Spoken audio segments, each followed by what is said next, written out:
and the medical component, the medical considerations become extremely important, perhaps paramount to such a trip. The Apollo 11 mission would forever be one of man's biggest achievements. Some viewers may remember it as the mission where we successfully sent man to the moon. The Apollo 11 mission saw Neil Armstrong and Buzz Aldrin as brave men who made history, being the first individuals to walk on the moon. However, there was one more astronaut who was on that mission. The astronaut is not as popular as the first two that were mentioned.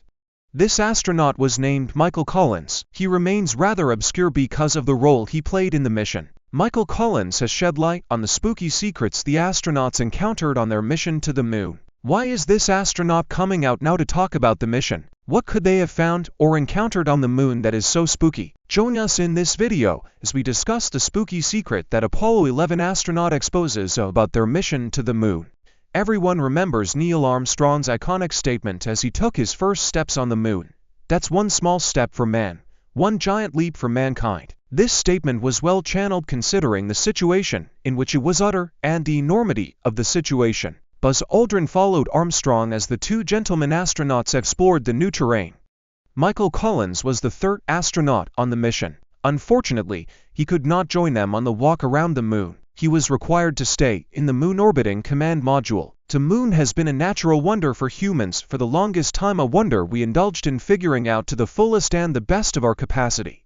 Before modern gadgets and telescopes were invented, our ancestors studied the moon with limited equipment. They charted the moon's phases, figured out how long a lunar eclipse took, and associated the moon with various myths and legends. They figured out that the moon controlled the tides and influenced our calendars. Some even believe that the moon can affect mental health. The first missions to the moon were made by sending unmanned probes into orbiters, such as the Soviet Luna and the American Ranger and Surveyor programs. These missions provided useful information about the conditions and geology of the moon. With each discovery about the moon came the desire to send humans to the moon.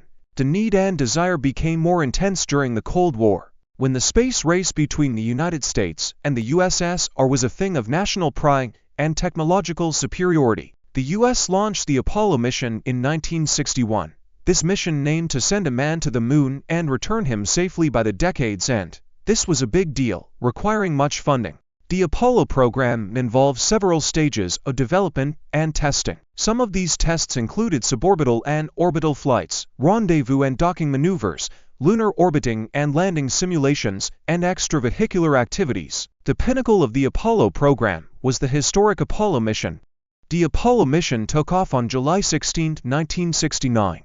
On July 20, 1969, the world watched in awe as the shuttle descended on the moon's surface. The three-man crew consisted of Neil Armstrong, Buzz Aldrin, and Michael Collins. After reaching a lunar orbit, Armstrong and Aldrin separated from Collins in the lunar module Eagle, as Collins stayed behind to man the command module. At precisely 2:56 a.m. GMT, the world watched with bated breaths as Armstrong took the first steps on the moon. Armstrong was followed closely by Aldrin, and both men spent 2 hours gathering samples and performing scientific experiments. After all the activities, the men concluded by planting the American flag on the moon. Both men reconnected with their colleague Collins in the main shuttle to begin their journey back to Earth. On July 20th, career as a test pilot and an astronaut. He was born in Rome, Italy, where his father served. His father was a United States military officer who served as an attaché. Collins grew up a military brat and, as such, moved frequently and lived in several countries during his childhood. He attended St. Albans School in Washington. It was at St. Albans Collins developed an interest in aviation and astronomy. In 1952, Collins graduated from the Military Academy at West Point and chose to join the Air Force. He became a fighter pilot and flew missions in the Korean War.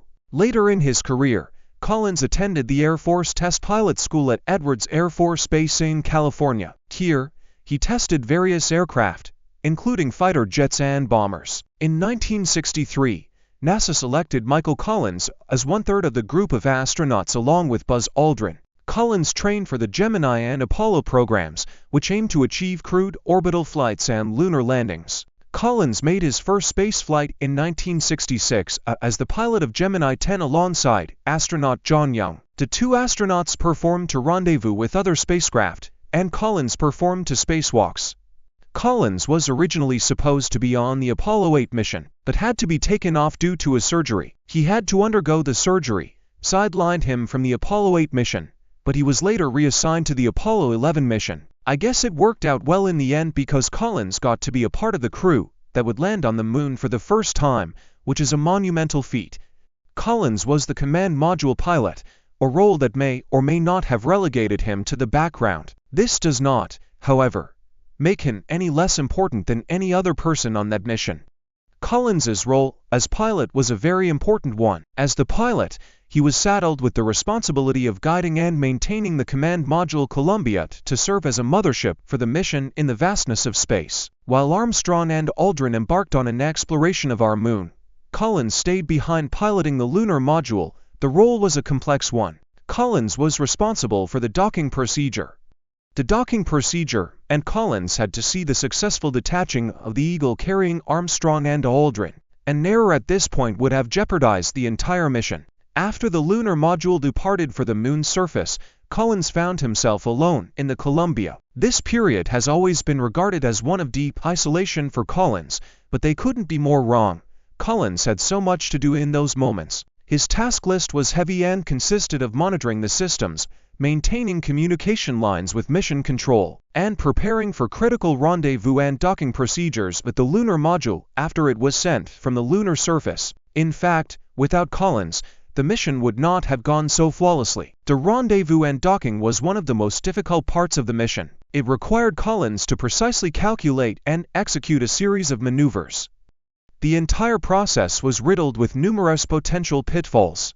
Any slight miscalculation would have seen the lunar module Armstrong and Aldrin used to tour the moon separated from the command module, throwing the entire mission into jeopardy. This would have compromised the safety of Collins's crew members and the success of the entire mission. Collins also made sure the command module was always in shape, as the module was their only transportation back to Earth. The maintenance of the command module was crucial, and Collins had to ensure that the spaceship systems, including life support, communication, and propulsion, were all functioning optimally.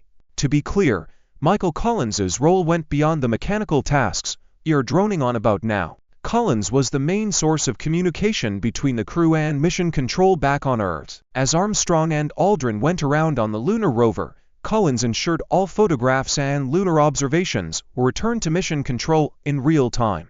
These observations promptly sent back to Earth provided valuable information about the moon's makeup. Now, there was one aspect of Collins's duties that went beyond any we mentioned earlier. It was said to have held such an impact on him psychologically. As the middleman between the crew on the moon and mission control back on Earth, he understood that if anything were to happen on that mission, he would be required to make the trip back to Earth by himself. Collins carried out his duties with incredible calm and composure, not minding that he would not be able to go out and explore the moon's surface with his colleagues. He remained calm and focused, ensuring mission control back on Earth received information promptly and steadily. Collins's unwavering dedication to his tasks was commendable. In all of this, all executions were carried out precisely and successfully, leading to the completion of the Apollo 11 mission. Collins also played an important role in the transinjection TEI. TEI is a critical maneuver that involves firing the spacecraft engines to leave lunar orbit and set the course back to Earth. Once more, Collins's technical skills and precision were key to the successful execution of this maneuver. Collins was literally the backbone of this entire mission. He represented true sportsmanship and camaraderie, representing the mission's togetherness and humanity. Despite being physically separated from his crew and assuming a more behind-the-scene role, despite taking the back seat, Collins is a testament to the collaborative and collective effort that defined the Apollo 11 mission from the beginning till the crew landed safely back on Earth. Some people speak about the alone time Collins spent on the spaceship and how it may have likely affected him psychologically. Surely the mission must have left its mark on him profoundly. But what did he discover about himself and the rest of humanity? What are the things this lone astronaut pondered upon during his alone times on the ship? As the lunar module, which carried his crew members, disengaged from the ship and onto the moon's surface, Collins remained on board to command the ship. As we have previously discussed on the command module, Collins remained off the moon's surface, only orbiting around it.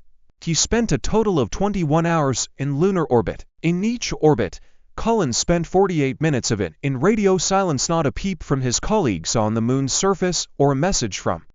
While most would have been going nuts with the silence, Collins describes it as serene solitude rather than feeling stark loneliness. Collins was disconnected from everyone when he was on the far side of the moon during each orbit because of the moon's radio blocking effects on that side. The electromagnetic transmitter or receiver and hence could not communicate with his colleagues, mission control, or anyone on Earth. This was a peculiar situation for Collins as he was the first person to venture to the moon's far side. Granted, he was only circling and did not step foot on this side of the moon. He remains the first person to catch a glimpse of the moon's far side completely alone.